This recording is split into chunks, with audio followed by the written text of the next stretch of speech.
मैं आपको बहुत मिस कर रही हूँ। मैंने सोचा था कि आपके साथ घर चली जाऊंगी। आज नहीं आ सकता मैं। ठीक है, लेकिन काम जल्दी खत्म कर लीजिएगा।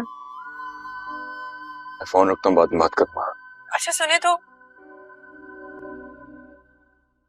I love you. आप चाहती हैं मुझे तलाक हो जाए, और मुबारक हो, खैजर मुझे धमका के गया है। क्या? इतनी बड़ी बात वो कैसे कह सकता है? मैंने जब भी दुआ से उस शख्स के बारे में पूछा,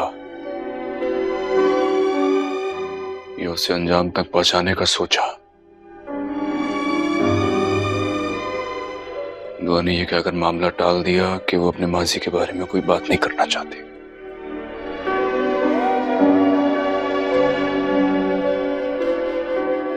और आज जब माजी खुद चल के उसके सामने आ गया है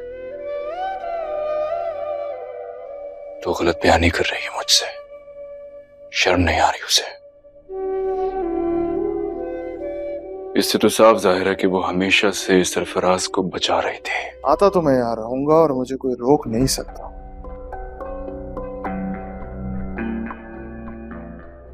अगर फिजा को इस बारे में कुछ पता चला ना तो अच्छा नहीं होगा। तो तुम्हें क्या लगता है कि मुझे कोई फर्क पड़ता है कि उसे पता चल जाए? मुझे कोई फिक्र नहीं है उसका दिल टूटे जुड़े।